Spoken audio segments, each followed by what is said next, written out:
Hi all, അസ്സലാമു അലൈക്കും. Welcome back to Silnas kitchen.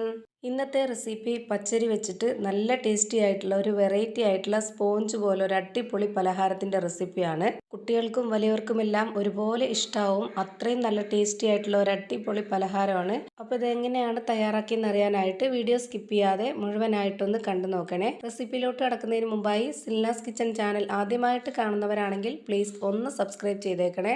ഒപ്പം തന്നെ ഈ വീഡിയോസ് നിങ്ങൾക്ക് ഇഷ്ടപ്പെടുകയാണെങ്കിൽ ഒരു ലൈക്ക് ചെയ്യാനും മറക്കരുത്. ഇനി നമുക്ക് റെസിപ്പിയിലോട്ട് കിടക്കാം. അപ്പോൾ ആദ്യം തന്നെ ഈ ഒരു പലഹാരം തയ്യാറാക്കുന്നതിന് വേണ്ടിയിട്ട് ഞാനിവിടെ കുറച്ച് പച്ചരി വെള്ളത്തിലിട്ട് നല്ലപോലെ കുതിർത്ത് വെച്ചിട്ടുണ്ട്. ഒരു 3 മണിക്കൂറെങ്കിലും ഈ പച്ചരി നല്ലപോലെ കുതിർത്ത് വെച്ചിരിക്കണം. എന്നാലാണ് നമ്മൾ ഉണ്ടാക്കിയെടുക്കുന്ന ആ ഒരു പലഹാരം നല്ല സോഫ്റ്റ് ആയിട്ട് കിട്ടുള്ളൂ. ഞാൻ ഈ പച്ചരി നല്ലപോലെ കഴുകിയെടുത്ത ശേഷം ഒരു 3 മണിക്കൂർ നേരം കുതിരാനായിട്ട് മാറ്റി വെച്ചിരുന്നതാണ്. എന്നിട്ട് ഇതിൻ്റെ വെള്ളമെല്ലാം ഊറ്റിക്കളഞ്ഞിട്ടാണ് ഞാനിപ്പോൾ ഇത് എടുത്തിട്ടുള്ളത്. 250 ml കപ്പിൻ്റെ അളവിൽ 1.5 കപ്പ് പച്ചരിയാണ് എടുത്തിട്ടുള്ളത്. ഇനി ഈ പച്ചരി നന്നായിട്ട് അരച്ചെടുക്കണം. അപ്പോൾ അതിന് വേണ്ടി ഞാനിവിടെ ഒരു മിക്സിയുടെ ജാർ എടുത്തിട്ടുണ്ട്. ഇതിലേക്ക് ഈ ഒരു പച്ചരി മുഴുവനായിട്ടും ഇട്ട് കൊടുക്കുകയാണ്. പച്ചരി കുതിർക്കാനായിട്ട് വെച്ചിരുന്ന വെള്ളം ഊറ്റിക്കളയേണ്ട ആവശ്യമൊന്നുമില്ല. വേണമെന്നുണ്ടെങ്കിൽ നമുക്ക് ഇതിലേക്ക് ഒഴിച്ചു കൊടുത്തിട്ട് അരച്ചെടുക്കാവുന്നതാണ്. പക്ഷേങ്കിൽ ഞാനിത് പാലൊഴിച്ചിട്ടാണ് അരച്ചെടുക്കുന്നത്. അതുകൊണ്ടാണ് ആ ഒരു വെള്ളം കളഞ്ഞത്. അടുത്തതായി ഇതിലേക്ക് വേണ്ടത് ചോറാണ്. ഏത് അരിയുടെ ചോറായിരുന്നാലും കുഴപ്പമൊന്നുമില്ല. ഞാനിവിടെ 1/2 കപ്പ് അളവിൽ 1 കപ്പ് നിറയെ ചോറിട്ട് കൊടുത്തിട്ടുണ്ട്. ഇനി ഇതിലേക്ക് വേണ്ടത് ചിരകിയ തേങ്ങയാണ്. ഞാനിവിടെ ചോറെടുത്തിട്ടുള്ള അതേ കപ്പ് അളവിൽ തന്നെ 1/2 കപ്പ് അളവിൽ 1 കപ്പ് തേങ്ങ ചിരകിയത് ഇട്ട് കൊടുത്തിട്ടുണ്ട്. ഇനി ഇതിലേക്ക് വേണ്ടത് മധുരത്തിന് ആവശ്യമായിട്ടുള്ള പഞ്ചസാരയാണ്. പഞ്ചസാര തന്നെ വേണമെന്ന് നിർബന്ധമൊന്നുമില്ല. ശർക്കര ഉരുക്കി ഒഴിച്ചു കൊടുക്കണം എന്നുള്ളവർക്ക് അങ്ങനെ ചെയ്യാം.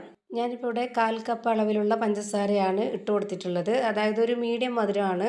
ഇനി ഈ പലഹാരത്തിന് നല്ലൊരു മണത്തിന് വേണ്ടി ഒരു 3 ഏലക്ക ഇട്ട് കൊടുത്തിട്ടുണ്ട്. പിന്നെ ഈ മധുരത്തിനെ ഒന്ന് ബാലൻസ് ചെയ്യാനായിട്ട് ഒരു നുള്ള് ഉപ്പും കൂടെ ഇട്ട് കൊടുത്തതിന് ശേഷം പിന്നെ ഇതൊന്ന് അരച്ചെടുക്കാനായിട്ട് ഞാൻ ഒഴിച്ചു കൊടുക്കുന്നത് പശുവിൻ പാലാണ്. 250 ml കപ്പിൻ്റെ അളവിൽ 1 കപ്പ് പശുവിൻ പാലാണ് ഇതിലേക്ക് ഒഴിച്ചു കൊടുക്കുന്നത്. ഒട്ടും തന്നെ വെള്ളം ചേർക്കാത്ത നല്ല കട്ടിയായിട്ടുള്ള പാലാണ് ഒഴിച്ചു കൊടുത്തിട്ടുള്ളത്. പശുവിൻ പാലിൽ മാത്രമല്ല തേങ്ങാപ്പാലിലും ചെയ്തിട്ടെടുക്കാം. അപ്പോൾ തേങ്ങാപ്പാൽ വേണമെന്നുള്ളവർക്ക് അത് ഒഴിച്ചു കൊടുക്കാം.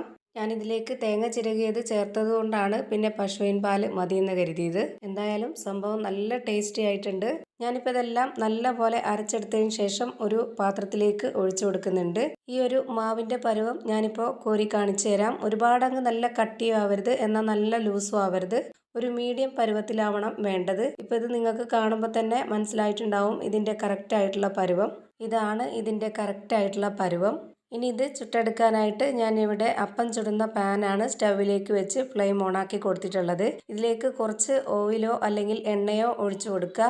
എന്നിട്ട് ഒരു കയ്യിൽ മാവ് ഒഴിച്ചു കൊടുത്തതിന് ശേഷം ഒരു മീഡിയം ഫ്ലെയിമിലിട്ടിട്ട് വേവിച്ചെടുക്കണം. ഇത്രയും ഓയിലോ എണ്ണയൊക്കെ ഒഴിച്ചു കൊടുക്കുന്നത് ഇതിൻ്റെ ഷേപ്പൊക്കെ മാറി നല്ലൊരു ഭംഗിയാവും കാണാൻ വേണ്ടിയിട്ട്. ഇതിൻ്റെ നടുഭാഗം മാത്രം പ്രത്യേകിച്ച് ഒരു പൊങ്ങി വരുന്ന രീതിയിൽ കാണാനൊക്കെ നല്ല ഭംഗിയാണ്. ഇങ്ങനെ കഴിക്കാനും നല്ലൊരു പ്രത്യേക വെറൈറ്റി ടേസ്റ്റാണ്. അപ്പോൾ അതായത് കണ്ടില്ലേ, നല്ല സ്പോഞ്ച് പോലെ പഞ്ഞ് പോലെ ഇരിക്കുകയാണ് ഈ ഒരു പലഹാരം. ഇത് മറിച്ചിട്ട് കൊടുക്കുകയൊന്നും ചെയ്യരുത്, അപ്പോൾ ഇതിൻ്റെ ഷേപ്പൊക്കെ മാറും. ഇതുപോലെ അടച്ചു വെച്ച് വേവിച്ചെടുത്താൽ മാത്രം മതി. ഇനി ആദ്യം ഒഴിച്ചു കൊടുത്ത അതേ എണ്ണയിൽ തന്നെ വീണ്ടും രണ്ടാമതും നമുക്കിതിലേക്ക് ഒരു കയ്യിൽ മാവ് ഒഴിച്ചു കൊടുത്തിട്ട് വേവിച്ചെടുക്കാവുന്നതാണ്. ഇത് നമുക്ക് നോൺ സ്റ്റിക്കിൻ്റെ പാനിൽ തന്നെ ചുട്ടെടുക്കണമെന്നൊന്നുമില്ല. ഇരുമ്പിൻ്റെ ചട്ടി ഉണ്ടെങ്കിൽ അതിൽ ഇതുപോലെ എണ്ണ ഒഴിച്ചിട്ട് ചുട്ടെടുക്കാവുന്നതാണ്. ഇപ്പോൾ ഞാനിവിടെ രണ്ടാമത്തതും ചുട്ടെടുത്തിട്ടുണ്ട്. ഇനി നമുക്ക് ഫ്ലെയിം കൂട്ടി വെച്ചതിന് ശേഷം കുറച്ചുകൂടി ഓയിലോ അല്ലെങ്കിൽ എണ്ണയോ ഒഴിച്ചു കൊടുക്കാം. എണ്ണ ഒഴിച്ചു കൊടുത്തതിന് ശേഷം വീണ്ടും എണ്ണ നന്നായിട്ട് ചൂടായിട്ട് വരുമ്പോൾ ഇതിലേക്ക് ഒരു കയ്യിൽ മാവ് ഒഴിച്ചു കൊടുത്തിട്ട് മീഡിയം ഫ്ലെയിമിലേക്ക് ഇട്ടിട്ട് ഇത് വേവിച്ചെടുക്കാം. ഇത് എണ്ണ നന്നായിട്ട് തിളച്ച് വന്നാൽ മാത്രമേ ഇത് നല്ലൊരു ഷേപ്പായിട്ട് കിട്ടുള്ളൂ. ഇതിപ്പോൾ കാണുമ്പോൾ തന്നെ നിങ്ങൾക്ക് അറിയാൻ പറ്റുന്നുണ്ടാവും, കാണാൻ നല്ല ഭംഗിയും നല്ല സോഫ്റ്റ് ആയിട്ടുള്ള ഒരു അടിപൊളി പലഹാരമാണ്. ഇതേപോലെ തന്നെ എല്ലാം ഫ്രൈ ചെയ്തെടുക്കാവുന്നതാണ്. അപ്പോൾ അതാ പച്ചരിയും പാലും വെച്ചിട്ടുള്ള നല്ല ടേസ്റ്റി ആയിട്ടുള്ള ഒരു അടിപൊളി പലഹാരം റെഡിയായി കിട്ടി. എന്തായാലും ഇതുപോലെ ഒന്ന് ട്രൈ ചെയ്ത് നോക്കുക. നിങ്ങൾക്ക് എന്തായാലും ഇഷ്ടമാവും. നല്ല ടേസ്റ്റി ആയിട്ടുള്ള നല്ലൊരു അടിപൊളി പലഹാരമാണ്. നമ്മുടെ വീട്ടിൽ വരുന്ന ഗസ്റ്റുകൾക്കൊക്കെ കൊടുക്കാൻ പറ്റിയ നല്ലൊരു വെറൈറ്റി ടേസ്റ്റാണ് ഇതിന്. അപ്പോൾ ഇത്രയേ ഉള്ളൂ ഇന്നത്തെ വീഡിയോ. വീഡിയോ ഇഷ്ടമായാൽ ലൈക്ക് ചെയ്യാനും കമൻറ്റ് ചെയ്യാനും ഷെയർ ചെയ്യാനും മറക്കരുത്.